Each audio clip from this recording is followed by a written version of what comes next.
Hello everyone, तो स्वागत है आप सभी का अपना कोचिंग ऑनलाइन में।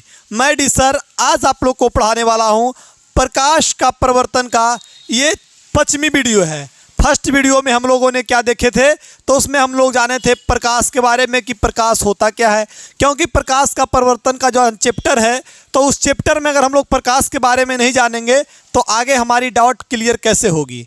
उसके बाद हम लोग जाने थे कि प्रकाश की विशेषता क्या होता है, जिससे कि 2 नंबर का क्वेश्चन बोर्ड एग्जाम में बनता भी है कि प्रकाश की विशेषता क्या है, उसको लिखें। अगर 5 पॉइंट अगर लिख दिया जाता है तो उस पर 2 नंबर आसानी से मिल जाता है। उसके बाद हम लोगों ने पढ़े थे कि प्रदीप पदार्थ क्या होता है और अप्रदीप पदार्थ क्या होता है।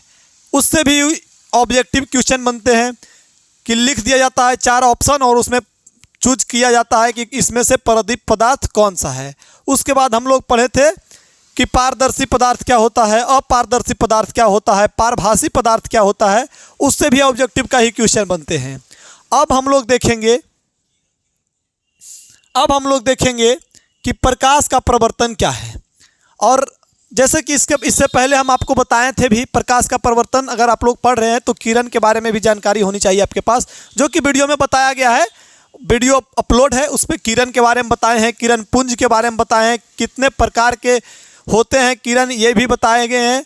तो आइए अब हम लोग देखते हैं कि प्रकाश का प्रवर्तन है क्या। चैप्टर शुरू यहाँ से होता है, वो तो हमारा सिर्फ बेसिक कॉन्सेप्ट था। अब स्टार्ट चैप्टर यहाँ से होता है कि प्रकाश का प्रवर्तन होता क्या है।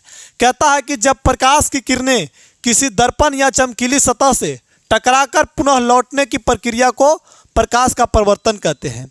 जैसे कि कोई चमकीला सतह, जैसे कि हम लोग जानते हैं कि देखे होंगे गांव में अगर कोई थाली वाली होगा तो उस पे अगर सूरज दोपहर जब हो जाता है तब उस पर प्रकाश जब पड़ती है तो चमकीला होने के कारण हम लोग जिधर करते हैं उधर प्रकाश टकरा के चल जाती है। जिसके फेस पे डालना रहता है या फिर कहीं चीज़ पे डालना रहता है तो वहाँ पे प्रकाश आपतित आती है और परिवर्तित हो जाती है, आपतित होती है और परिवर्तित हो जाती है उससे, जिससे कि हमको पता लगता है।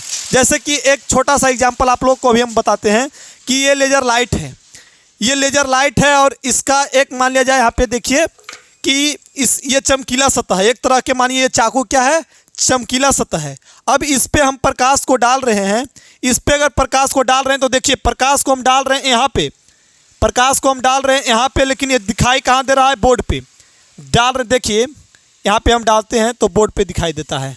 इसका कारण क्या है कि ये जो किरण आ रही है, ये किरण जो आ रही है, इससे प्रकाश की किरण जो यहाँ पे पड़ रही है, जैसे यहाँ पे हम रख के दिखाते हैं आपको, देखिए किस तरीके से हम रख रहे हैं, प्रकाश डाल कहीं और पे रहे हैं और दिख कहीं और रहा है।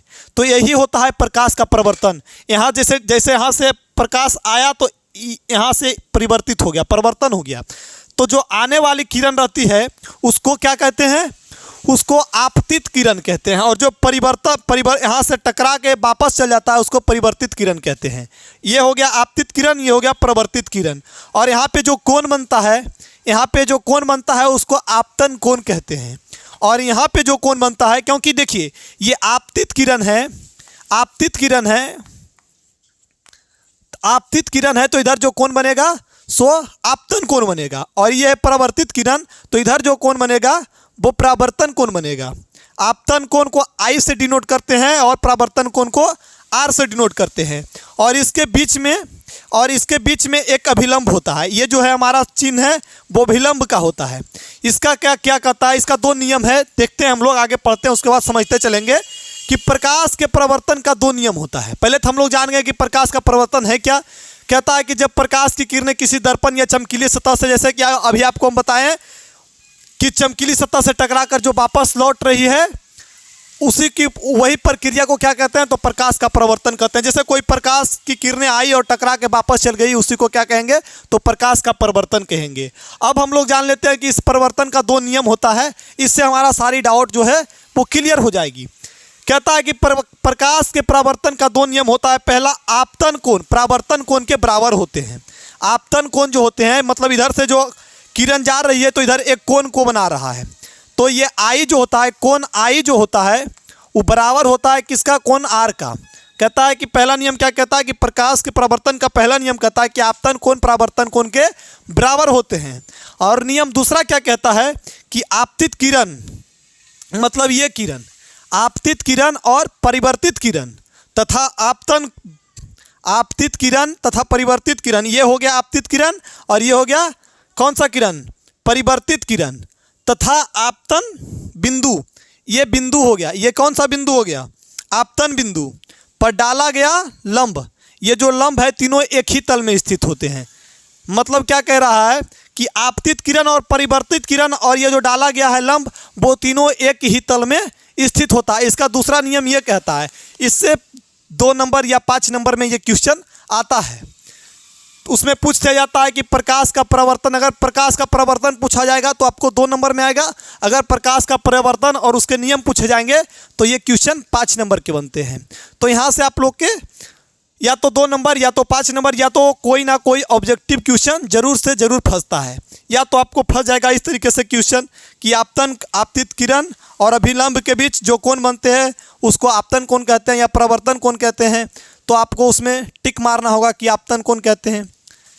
उसके बाद क्वेश्चन बनता है कि आपतित किरण, परावर्तित किरण और अभिलंब जो होता है वो जिस बिंदु पे स्थित होता है उसको क्या कहते हैं, तो उसको क्या कहते हैं, आपतन बिंदु कहते हैं।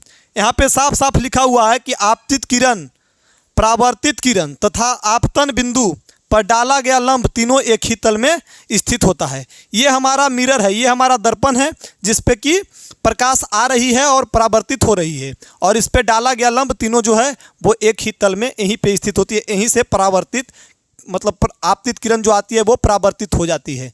तो इस वीडियो से हम लोग को 1-2 नंबर का क्वेश्चन जरूर बनता है। अगर वीडियो आप लोग को अच्छी लगी तो वीडियो को ज़्यादा से ज़्यादा शेयर करें। Thank you for watching this video.